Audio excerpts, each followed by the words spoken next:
Boa tarde, galera, tudo bem? Estamos iniciando aqui mais uma live para ressaltarmos essa profissão que está diretamente envolvida, primordial, fundamental em toda essa pandemia aí do coronavírus. Estou vendo o pessoal entrando, a Verônica, o Wallace, meu camarada, meu grande amigo Wallace, a Camila, Camilinha, tudo bem? Joana, minha sobrinha Joana, linda. A Noeli, a Lu, tia Lu, a Luanda, a Mari, o Wallace aí. E eu já vou convidar aqui Oi, Joana! Convidar essa pessoa maravilhosa, linda, essa mulher que está na minha vida, e além de tudo ela ainda é enfermeira e está trabalhando aí nessa linha de frente do coronavírus. Eu vou convidar ela aqui para ela conversar um pouco o que está acontecendo nessa pandemia. Tá? Yuri entrou aí. Galera, peço por favor, vocês que entraram agora, tá? Convida aqui, ó. Aqui embaixo tem uma setinha. Tem uma setinha aqui, ó. Convida o máximo de gente possível para a gente estar conseguindo alcançar a maioria de gente possível. Tá? A Dai entrou, Carol entrou também, e vamos estar falando. Oi, meu amor. Oi, boa tarde, gente. Encheu minha bola, tô até sem graça. Fica não. Eu vou até mudar de lugar aqui. Pessoal, essa aí é a Renata. Ela é minha esposa, ela é enfermeira e ela tem duas vivências, eu acho que para passar para vocês aqui legal, tá? Uma vivência em unidade básica de saúde. Tá todo mundo me ouvindo aí legal?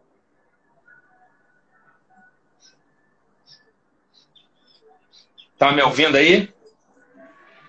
Que para mim tá passando com eco aqui.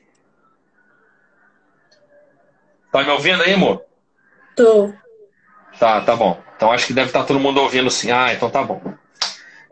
Então ela vai estar passando algumas vivências aqui, tá? Obrigado aí, pessoal, por confirmar. Algumas vivências dela na unidade básica de saúde, onde ela trabalhou num posto lá em Magé, e agora ela está trabalhando numa unidade de terapia intensiva, né? Em duas unidades de terapia intensiva.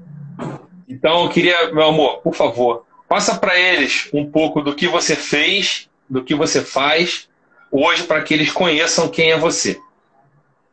Então, eu comecei numa unidade de terapia de saúde básica, ainda não estava no meio desse caos, mas foi bem próximo. Então, eu peguei o início da pandemia desde sempre e estou vivendo ela de os dois lados, do jeito que está agora.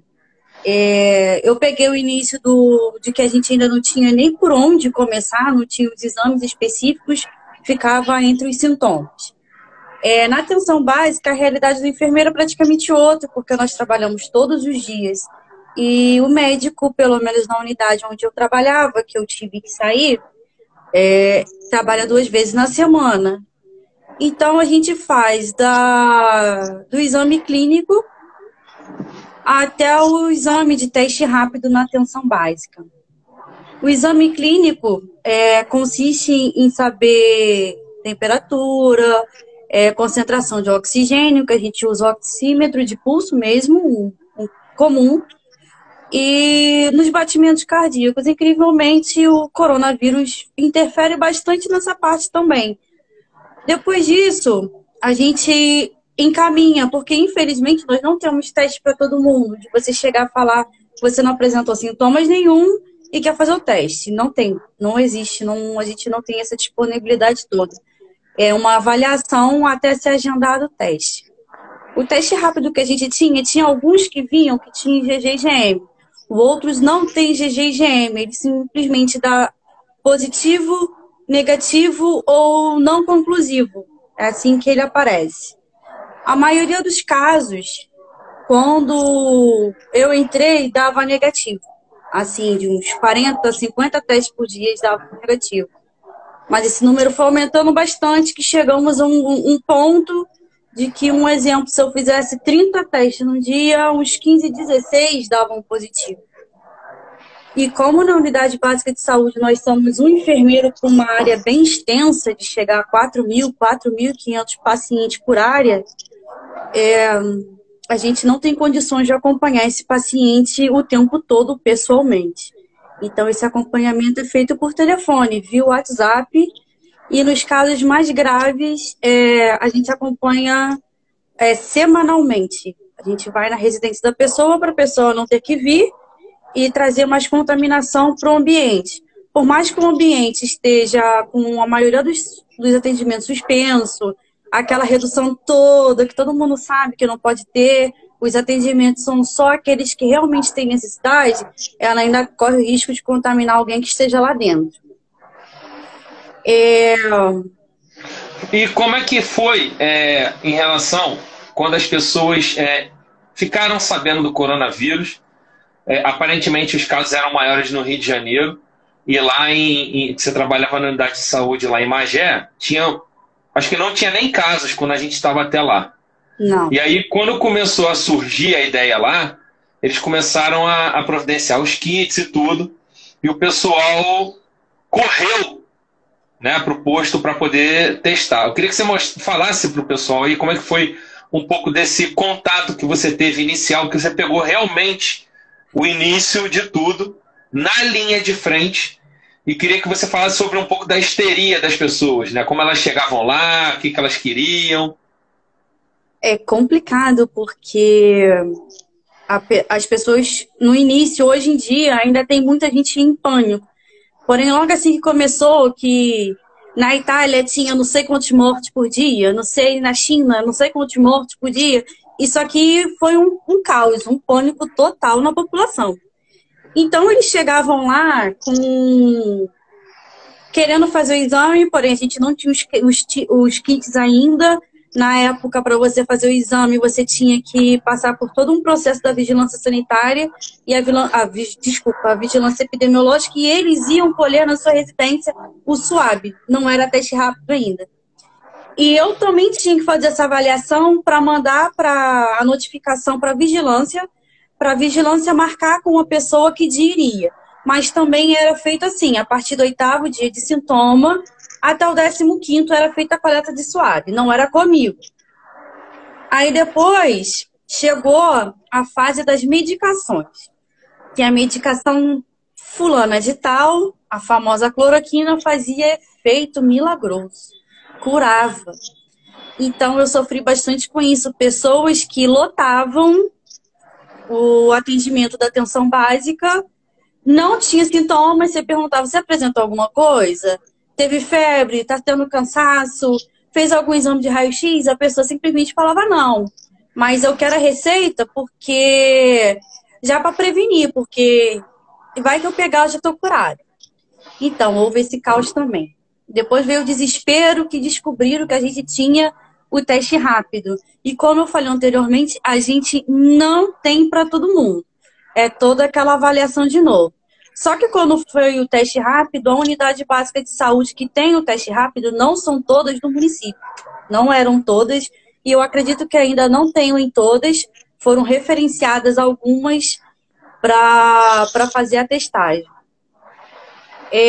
A gente teve mais autonomia, quem fazia a avaliação era a gente não mandava para a vigilância só ia quem tinha positivado para o controle, né? Aquele controle de todo dia eles lançam quantos contaminados, quantos mortos, quantos curados, isso daí a gente tinha que mandar.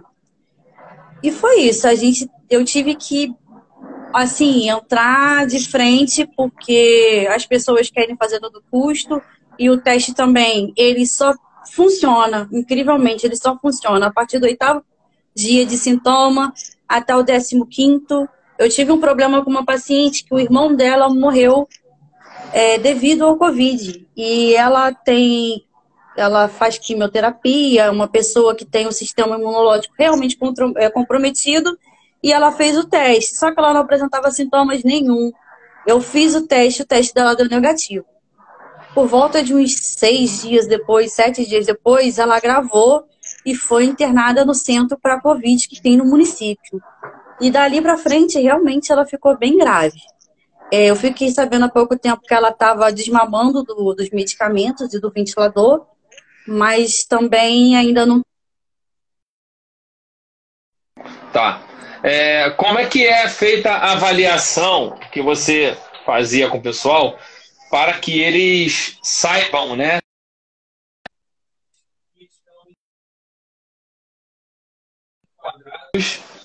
Ou não estão enquadrados em fazer o teste? Você falou em torno de 8 dias, né? Quando eles chegavam lá, quais eram os sintomas, a avaliação que você fazia para saber que eles estavam enquadrados ou não? Olha, normalmente, no início, eu pegava quem estava com cansaço respiratório e quem apresentava febre. Mas com o tempo eu percebi que esse não era um padrão.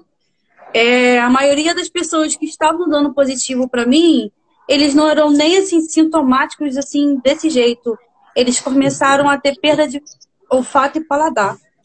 Então, eu tive que mudar qual era o critério para fazer o exame. Tinha muitos exames que vinham de pedido do hospital, então eu tinha que fazer. Eu era um profissional de saúde, então o profissional de saúde ele passava pelo hospital, pela emergência e vinha. E muitos deles não tinham nem sintomas e acabou positivando.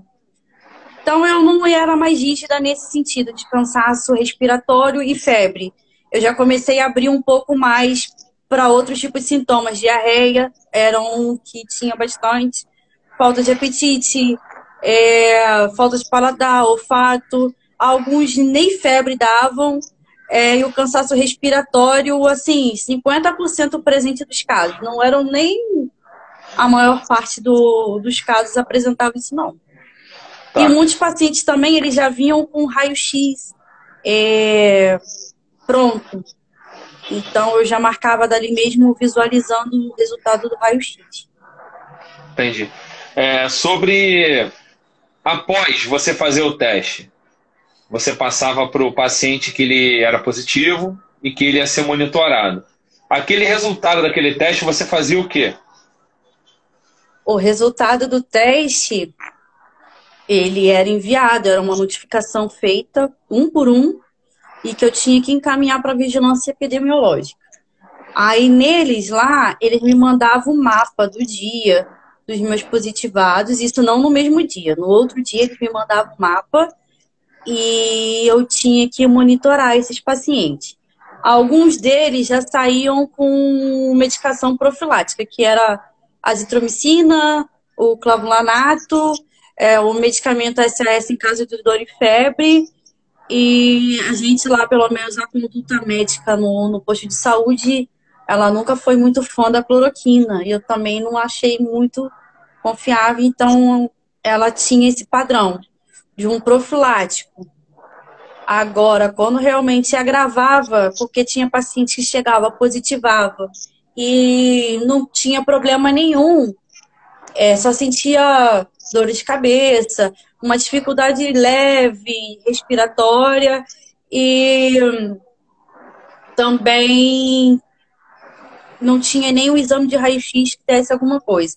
E, incrivelmente, esses pacientes, praticamente de um dia para o outro, agravava outros quando você ligava, já estava internado, entendeu? Já não estava nem mais no município, já tinha ido para outros lugares que eles eram transferidos para tratamento, e outros seguiam me relatando que não sentia nada. Mas mesmo assim era feito um profilático. É complicado, né? Porque é uma variabilidade muito grande de evolução crônica dos sintomas. Como você mesmo disse, um dia você estava ali com o paciente, ele estava com alguns sintomas até bem, aparentemente, e 2 dias depois era um paciente que, quando você ia ver como é que ele estava internado. Né? Então é o que a gente vê um pouco sobre isso, e essa foi um pouco da sua visão, né, ali de atenção básica. Logo depois, né, graças a Deus, você conseguiu aí uma oportunidade para trabalhar em terapia intensiva. E aí você entrou onde para trabalhar em terapia intensiva? Eu entrei para o Fundão, que é um hospital que ele não tem emergência aberta, que a gente chama que é um hospital que não tem porta aberta. Ele atende somente os pacientes deles. Porém, com a pandemia, continua não sendo emergência aberta. Mas a gente recebe pacientes que não são nossos, vêm de fora, entendeu? Vêm de outros lugares por causa do tratamento. E já é um novo perfil, é uma rotina assim totalmente diferente. E são dois CTIs que eu trabalho, uma rede pública e outro rede privada. Eu vou te falar que a diferença de um para o outro é enorme, tanto do perfil de pacientes quanto do perfil de trabalho, a rotina de trabalho. Apesar que em Covid a gente não está tendo rotina. Tá. É, como que está sendo lá? Né? Certamente, quando você trabalhava na unidade básica, você tinha alguns EPIs. E aí, quais eram os EPIs que você tinha lá na unidade básica de saúde e como são os EPIs que você tem lá para trabalhar no CTI? Olha, graças a Deus eu entrei nos lugares que me dão um suporte de EPI até bom.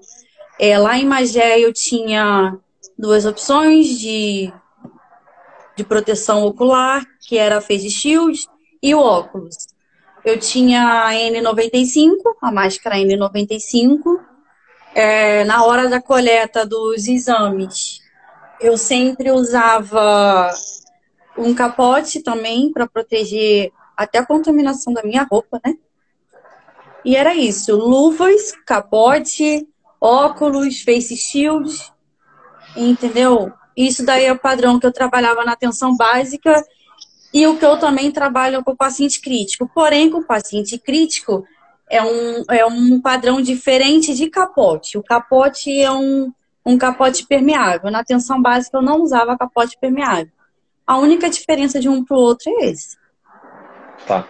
O capote é... e a paramentação é completa, né? Completa. E lá no CTI, como que está sendo a sua rotina agora?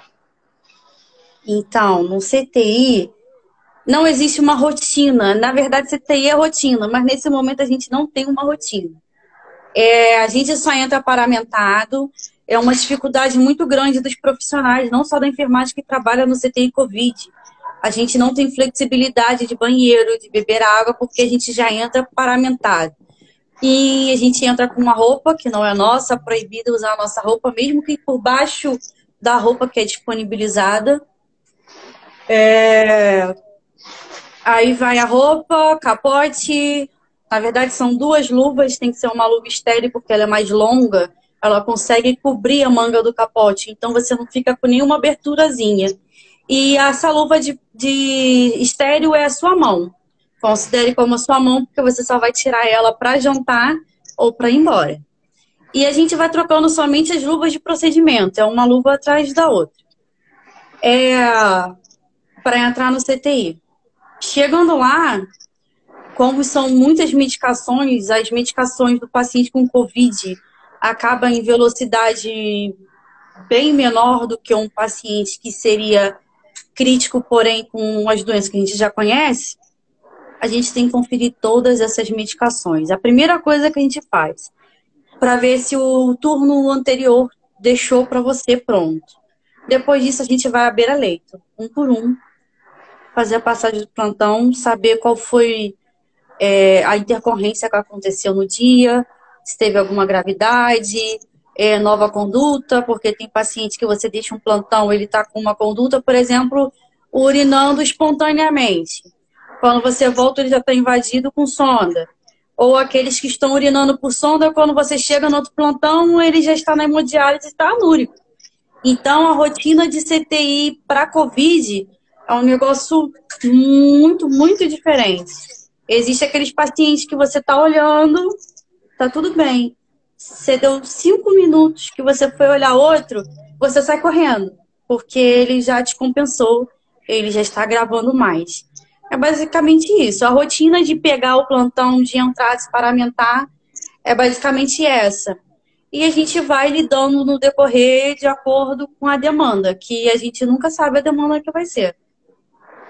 Eu queria que você falasse um pouco do perfil de paciente que você geralmente encontra lá no CTI? Como é que é mais ou menos o perfil em relação à idade, em relação a outras comorbidades que o paciente tem? Porque a gente sabe que alguns casos, né, na maioria das vezes, os pacientes que têm problemas como diabetes, hipertensão, problemas respiratórios seriam mais suscetíveis. Se fala muito que os idosos são mais suscetíveis, né? Estou a tentar reclusão aí de contato com os idosos. Além disso, eu queria que você falasse, né? Porque alguém perguntou o que é capote, porque tem gente que não tem ideia do que é capote. Então começa falando o que é capote e depois falar sobre esse perfil dos pacientes no CTI. Então, capote é basicamente um roupão bem comprido de mangas longas que você veste ele virado ao contrário. A abertura dele é para trás e a gente fica com a frente toda tampada, que é a parte que você mais tem contato com o paciente. Isso seria um capote. É um roupão enorme, entendeu? Bem folgadinho, porque também não pode atrapalhar a gente, com a abertura para trás. Isso é um capote. Sobre o perfil... Esse capote é um capote especial ou ele é um capote normal? Ele é um capote especial, porque ele, para trabalhar com um paciente de precaução de aerosol, ele tem que ser um capote impermeável. Ele é um capote mais durinho e ele é impermeável. Nada passa de dentro para fora, até o que eu transfiro fica dentro dele. E o de fora também não passa para dentro. É um capote especial. Ele não é qualquer capote. E ele é descartável. Depois disso a gente joga fora. Tá. E sobre os pacientes aí? Então, o perfil varia muito. Não tem uma regra que idoso tem diabetes, tem problemas crônicos que estão internados em CTI. Eu tenho 2 lugares para dar um perfil assim bem diversificado, e o que me assusta nos 2 lugares é que a maioria deles não são idosos. A maioria deles são pessoas entre seus 30 e 37 anos de idade. Não são pessoas jovens, não são pessoas idosas, são pessoas jovens. E quando você vai ver no caso, no diagnóstico, você vai ver as histórias do paciente, não tem nenhuma clínica que diga ele está aqui porque ele é diabético, ele está aqui porque ele é hipertenso, ele está aqui porque ele é asmático. Não, não tem esse perfil. A maioria dessas pessoas jovens não tem uma comorbidade que agravou o caso do Covid. Foi até meio impactante quando eu vi isso. E os idosos, pelo incrível que pareça, são pessoas que eles chegam realmente muito graves. Eles vão evoluindo, é uma cascata de problema. Eles chegam com problemas pulmonares, começam a ter problemas cardíacos e vão para problemas renais. E a gente tenta controlar tudo isso. Mas são pacientes que estão saindo do tubo mais rápido. São pacientes que estão saindo do desmame da droga mais rápido. E são pacientes que estão tendo alta. Os meus pacientes jovens, eles não estão tendo alta. Pelo contrário, eles estão em óbito. Eles entram normalmente em óbito. É muito tempo de internação. Eles ficam muito tempo internados. E a maioria deles não consegue sair para o desmame. Eles realmente entram em óbito. E isso me deixou meio assustado. Eu até comentei que, pelo que as pessoas falam, que os idosos têm menos resistência, têm menos anticorpos. Não está acontecendo isso, gente. Os idosos, pelo incrível que pareça, eles estão reagindo bem. Esses dias eu fiquei bem feliz, porque um paciente com 81 anos, todo problemático, quando ele foi admitido, ele teve todos os problemas, até o que ele não poderia ter, ele teve. E foi revertido tudo isso, ele teve alta. Eu tive um paciente que era até fisioterapeuta de 31 anos, que um dia um estava tendo alta e outro estava em óbito. Então, não existe, como eu falei no início, o Covid não existe um padrão. Ele não escolhe qual pessoa que ele vai contaminar. Ele simplesmente se instala e a pessoa vai reagindo de uma forma que a gente também nem sabe. Então, o cuidado especial é para o jovem e é para o idoso. Eu só não posso falar isso com criança, porque eu não trabalho com criança, meu CTI é adulto. Então, o perfil de adulto é mais ou menos esse daí. E outra coisa que me chamou bastante atenção, porque tiveram os estudos dizendo que as mulheres eram mais suscetíveis a pegar o Covid. E no CTI, a maioria das pessoas internadas são homens. E os mais graves são os homens, não são as mulheres. Entendeu? Então, eu também acho que esse estudo, eu não sei onde foi feito, mas na realidade de que eu vivo, que são 2 lugares diferentes, de hospitais diferentes, e a maior parte dos internados são homens. Em um dos CTIs de 12 leitos eu tenho 2 mulheres. O restante são homens. O outro são 30 leitos, eu tenho 5 mulheres. Então, você vê que a proporção é gritante, não é nem meio a meio. O negócio é bem diferenciado. E dentro desse tempo que eu tô, todas as admissões foram assim. A maioria são homens. Teve um estudo isolado disso, né? Que na Itália teve um estudo isolado que a maioria foram homens e os óbitos também foram homens.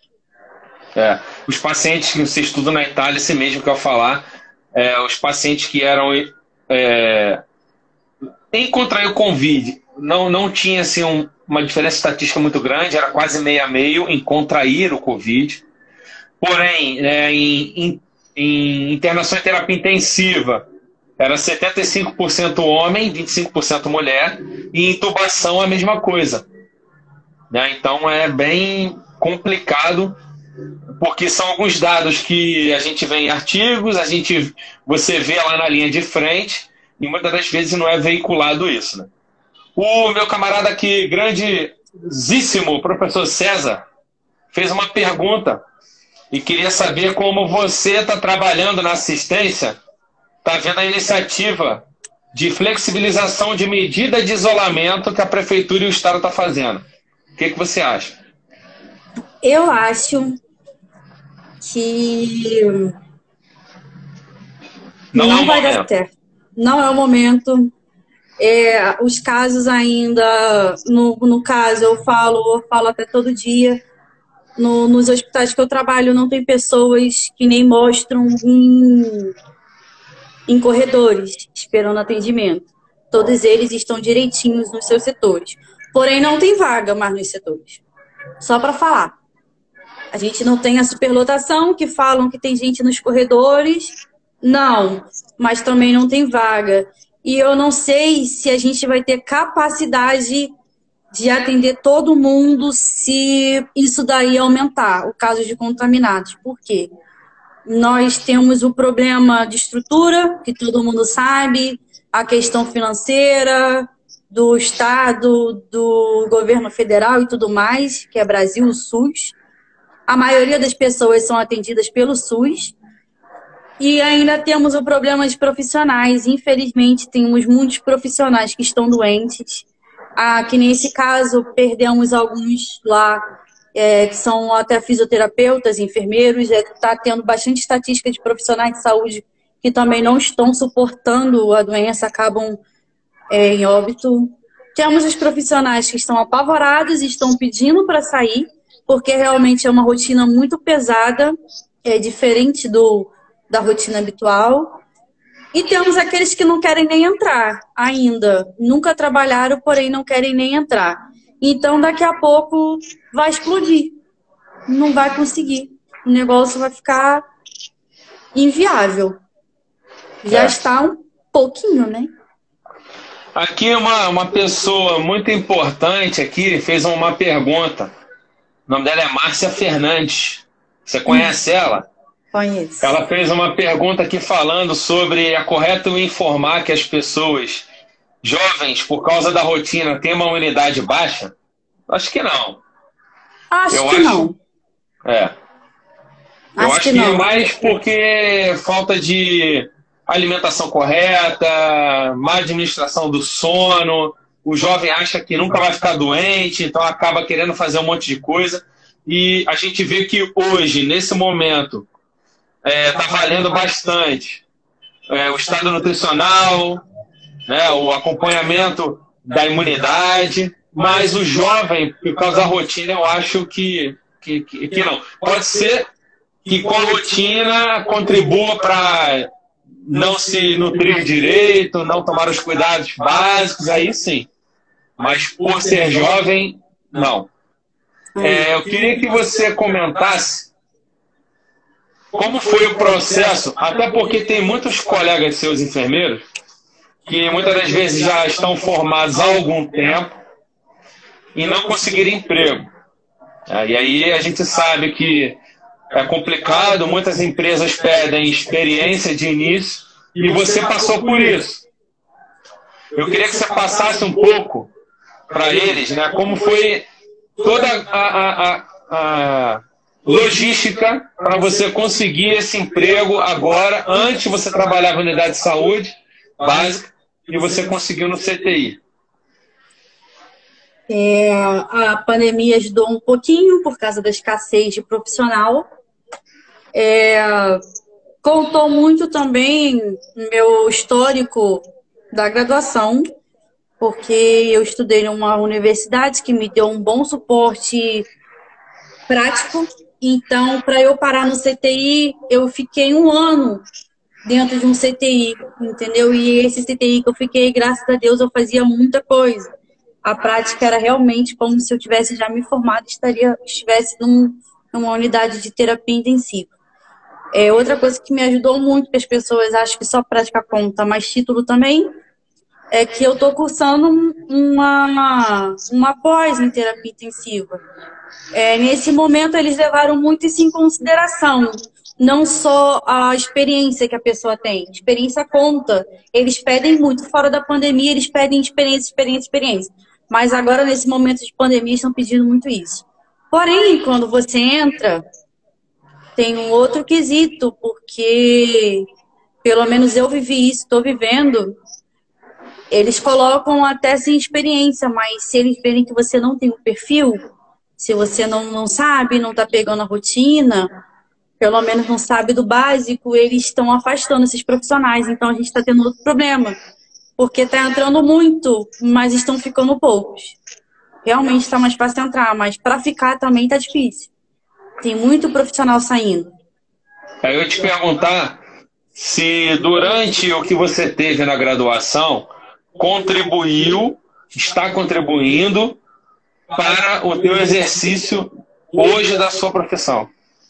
Sim, muita coisa. Tem muita coisa também que eu acabei esquecendo, porque é tudo muito rotina, é prático, né? Então, como eu fiquei um tempo afastada desse mundo do paciente crítico, muita coisa eu esqueci, realmente. Eu entrei e tive que reaprender algumas coisas e outras eu tive que aperfeiçoar, porque é uma coisa diferente, né? A gente não tem um padrão. Até hoje a gente não descobriu um padrão COVID. Uma cura, um medicamento, então acabou que eu tive que aprimorar as coisas que eu sabia e continuo em constante estudo, porque todo dia a gente aprende alguma coisa, todo dia a gente sente dificuldade. Eu acho que até o profissional que tem experiência na área nesse momento, porque eu estou tendo contato com alguns deles, a gente está estudando, a gente está procurando saber como é que a gente vai fazer para dar uma assistência melhor para esse paciente. Virou uma incógnita. Cada dia a gente aprende uma coisa. E assim, vamos deixar claro, eu sou professor universitário, a maioria das pessoas sabe, e muitos alunos hoje sempre falam assim, né, eu vejo muito isso. Caramba, lembrei de você.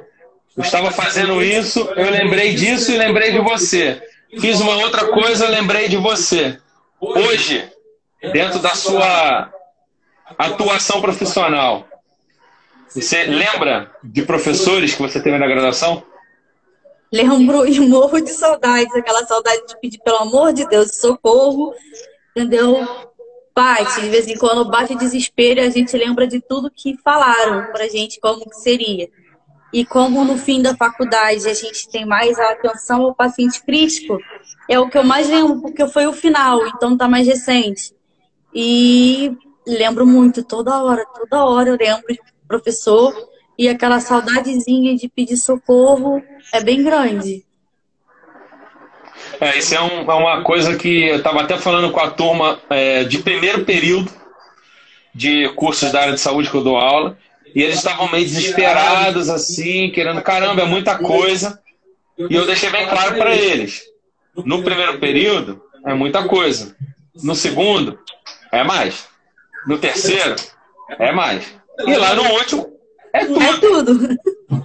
Então, até que fique claro para os alunos, né, que quem for ver essa live aí, precisam se dedicar. Não adianta você se enganar, ir lá, vou fazer um trabalho, vou copiar da internet, vou fazer isso, vou fazer sei lá o quê, vou contar a história para o professor, porque quando chega na hora do vamos ver, você tá como? Sozinho. O bicho literalmente pega. É muito legal você tá lá e tem alguém para te dar suporte. Na verdade, você não assume nada que você faz de errado no estágio, né? Quem assume é quem tá com você, não é você. Quando você sai, que você vê um mundo... Eu saí de frente pro caos. Porque eu me formei tem pouco tempo e em menos de um ano já me vi numa situação dessa. Quem é que me preparou para isso? Ninguém, nem quem já tem uma experiência de muitos anos consegue, né, dar conta de muita coisa que está acontecendo. Então, é interessante, sim, gente, manter um estudo, ler. Chega no final, a gente fica assim, caramba, eu não aguento mais ler isso. Já passaram 500 vezes a mesma coisa e está repetindo. É assim, a gente só aprende assim, a gente vai fazer o mesmo trabalho mais 5 vezes, até isso entrar em você. E de verdade tem hora que não entra, tem hora que a gente só aprende na marra. Por mais que você estude, você só vai aprender quando você está lá atuando, que você é obrigado a saber, porque você não tem a quem recorrer, tá ali é você. E é você que tem que assumir, você que tem que resolver. Infelizmente, a vida do mercado de trabalho é muito complicada. Eu acabei de relatar que ultimamente para entrar está muito fácil, para ficar está difícil. Porque você, sem experiência nenhuma, vai entrar, mas se você não souber nada, eles vão te tirar. Então, não é tão fácil assim. Você tem que saber pelo menos o básico.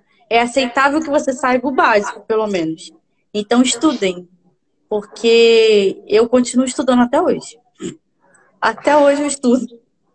Sobre o que você comentou aí de aprendizado, meu amigo Cláudio Menezes, que também é enfermeiro, falou que tem 27 anos de enfermagem e a cada dia ele aprende uma coisa nova. E não tem jeito, né? Não tem. Ele até falou aqui que tem profissionais que trabalham na gestão dele, que foram alunos dele, que relatam para ele, que lembram dele o tempo inteiro. E é um pouco isso. Não tem como. Os professores, eles tentam ajudar. Muitas das vezes a gente é rigoroso, mas tem um motivo. Então não é ser rigoroso porque você quer ser ruim. É porque muitos de nós sabemos como é lá fora e estamos criando uma casca para quando você tomar porrada, sentir dor, mas menos dor. E com o dia a dia, você vai sentindo cada vez menos dor, porque você vai aprendendo mais. Você vai adquirindo mais conhecimento. E é isso. Eu queria fazer uma outra pergunta, que você falasse, por favor, como que está sendo a sua rotina entre se dividir, né, entre casa e emprego, para deixar bem claro para as pessoas que nesse momento, como profissional de enfermagem está atuando. Então fala para eles, por favor, rapidinho. É impossível dar 100% de si em duas coisas ao mesmo tempo, porque todo mundo, a maioria das pessoas tem família, tem casa, tem que trabalhar, e ultimamente eu fiz uma escolha que acho que tem pessoas lá fora que estão precisando muito mais de mim do que os de dentro de casa. Não que não precisem, mas eu não preciso, eu estou dando mais atenção para o trabalho, porque realmente está muito difícil. A gente fica exausto, fica cansado. Ontem eu trabalhei 24 horas direto, eu não dormi. E a gente precisa estar atento o tempo todo. Então, relação rotina doméstica, eu dei uma reduzida. Eu estou me poupando bastante para o trabalho, porque é um momento que está me exigindo bastante, não só o trabalho, questões do trabalho, de aprender com o trabalho. Então a gente tem que estar estudando, tem que estar lendo, tem que estar procurando. Toda hora é uma medicação que eles prometem que vão melhorar tudo, que vão curar tudo, e a gente tem que estar sempre dentro disso. Apesar que essas medicações todas, o paciente crítico, nenhuma delas a gente usa, sinceramente. Nem a azitromicina é utilizada. Mas a minha rotina doméstica está bem reduzida. Eu deixei de ser exigente, que eu era chata pra caramba, exigente com muita coisa, mas eu parei. Estou sendo exigente com um lado profissional no momento. Depois da pandemia, a gente tenta distribuir isso aí igualmente. O Cláudio falou assim que eu vou ficar sem janta. Cláudio, vou não. Porque eu caio dentro e faço tudo, rapaz. Não tem esse problema, não. Por isso que ela abraçou essa missão. Senão, ia ser complicado. Porque eu caio dentro, faço tudo. E a Yasmin até falou, né? Que eu sou belo recatário do lar. Sou sim. Se não fosse, ia realmente ficar sem janta, Cláudio. Ele ia ter que comer hoje. Hoje eu tô em casa, mas eu não tô sem fazer nada. Eu trabalho o dia inteiro. De manhã eu dou aula, à noite eu dou aula, e à tarde eu estou trabalhando. Né? Então essa é uma rotina que a gente tem que se dividir. Ela, infelizmente, tem que trabalhar fora. Eu posso trabalhar, por enquanto, em casa, e depois a gente não sabe. Depois a gente se vira, vai mudar de novo a rotina. Vamos viver primeiro a pandemia, passar dela, e depois a gente toca a vida. Mas com esse negócio de liberarem tudo, eu acho que essa pandemia vai durar um pouquinho mais. Porque já tem casos de reinfecção na China e em Parintins parece que teve um caso de reinfecção, que eu estava lendo ontem.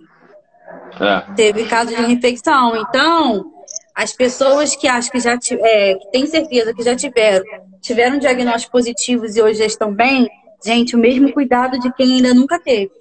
Porque a ciência não comprovou de fato que isso daí seja uma imunidade vitalícia. A gente não sabe, você pode ter hoje e se reinfectar e vai passar para mais gente, isso vai virar uma bola de neve. Cada dia mais vai ter mais gente. E a gente nunca vai parar, então a gente nunca vai ser livre de fato. Eu acho que agora é a hora de segurar mesmo, da gente se conscientizar, ficar em casa. O negócio não é bonito. A Yasmin hoje, né, que ela tá aí, me fez uma pergunta e é sério. Ela me perguntou se o paciente realmente com Covid, ele fica entubado, virado de cabeça para baixo, não seria bem de cabeça para baixo também, mas ele fica em prono, que é o famoso deitar de barriga para baixo, e com a cabeça realmente levemente inclinada, por causa para melhorar a ventilação. Eu conscientizo as pessoas, eu não quero tocar o terror, mas o negócio não é bonito, gente. É muito complicado, é muita droga. Para quem é da saúde, tá aí. Tem paciente que incrivelmente chega a 45 de nora numa bomba, ml hora. E antibióticos pesados. E muitos dos pacientes desenvolvem não só o Covid, eu tenho paciente, além de precaução de aerosol, precaução de contato. De KPC, ERC. Então, são pessoas que estão realmente difíceis. O negócio não é bom, não é bonito. É cansativo ficar em casa, mas é melhor ficar em casa do que num leito de hospital. E a maioria desses pacientes que desenvolve o Covid e que precisam de um atendimento hospitalar, eles não ficam em enfermaria, gente. Eles vão para a unidade de terapia intensiva. E lá desenvolve um quadro que não dá mais para ficar em ar ambiente, respirando normalmente, vai realmente para o tubo, dependendo do tempo que você esteja em tubo, vai para a traqueostomia. Para quem não sabe, é aberto aqui para entrar um tubo do respirador. Dói, a gente tem que ter uma dosagem de sedativo, são drogas bem altas para manter esse paciente no tubo, porque imagina você acordar com alguma coisa em você, você não consegue falar e você também não consegue respirar, se você acordar com tubo. E fora os outros problemas que a gente tem, problema renal, problemas cardíacos, aí a gente não entra mais só com sedativos, a gente tem que entrar com... A maioria das pessoas estão usando antiarrítmicos, ou senão a gente tem que aumentar os vasodilatadores ou os construtores, fica assim, oscilando. Tem hora que a pompa do vasodilatador tá ligada, tem hora que a do vasoconstrictor tá ligada, e a gente fica trabalhando nessa rotina. Aumenta sedativo, diminui sedativo, o paciente faz hipertensão e fica fazendo hipotensão. A maioria fica fazendo taquicardia, mas na hora que taquicárdico já está quase parando, você vai ver, ao escutar ele já está em 25 batimentos por minuto, 30. Então, é complicado, gente. Não demole, porque se um dia vocês precisarem de um atendimento desse, não é legal, e a reabilitação também não é rápida. Você tem uma série de acompanhamento depois para você realmente continuar a sua vida normal. Basicamente 1 ano aí de tratamento fonoaudiólogo, fisioterapia, porque é bem complicado. Como diz o coleguinha, como é que eu não lembro mais o nome dele, é professor o quê? Que perguntou sobre a flexibilização. Eu não concordo com a flexibilização. Eu sou a favor de, no momento, a gente desenvolver mais pesquisas e as pessoas, quem puder também, né? Porque a gente não pode, tem pessoas que realmente não podem ficar em casa, mas tem uma maioria aí que pode. Então é melhor ficar. A Yasmin perguntou, né, do que você já falou, né, de usar o respirador, que o paciente fica pronado, né? Isso é protocolo. Está no protocolo da maioria dos hospitais, né? O paciente que já entra em fase 2, B, que é a fase, início de fase crítica, já é pronação ativa. Né? E o crítico certamente já é pronação ativa. Né? Então é uma doença que a gente não sabe nem o ano dela. Então a gente não sabe nada de desenvolvimento, de patogenia. Muito se é dito, mas cada dia surge uma coisa diferente. A gente tem também a desenvolvimento de vacina, que ainda está em protocolos de fase 2 ou fase 3, algumas aí devem entrar, mas início já fase 2. Tem uma da AstraZeneca e a da Moderna, que já estão em fase 2. Então a gente tem que aguardar.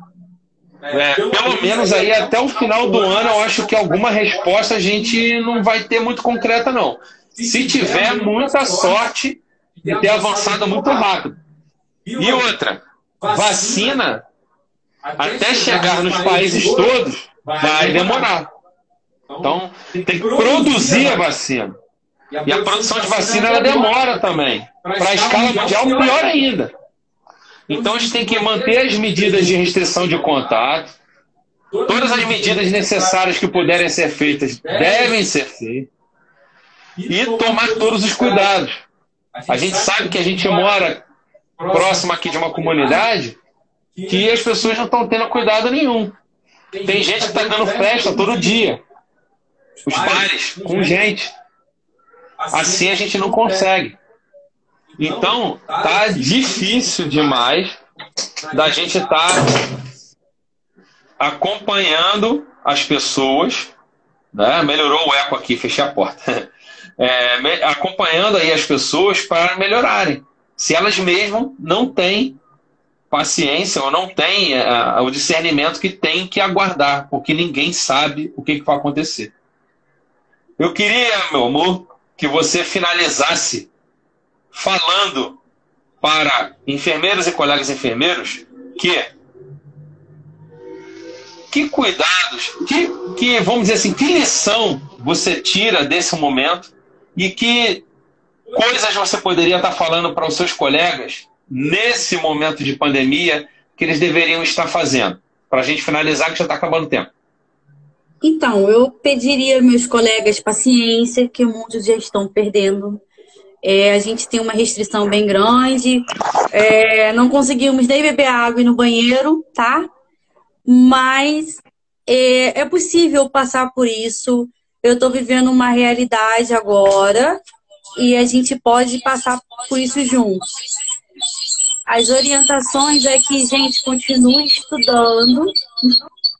Olha mais aqui, gente, ó. Porque Olha a microfonia. vai. Já perdi até o raciocínio com esse barulho. Que as coisas vão melhorar. Também tem muita gente levando isso na brincadeira, não só quem não é profissional da saúde. Os que estão na saúde também estão levando as coisas na brincadeira.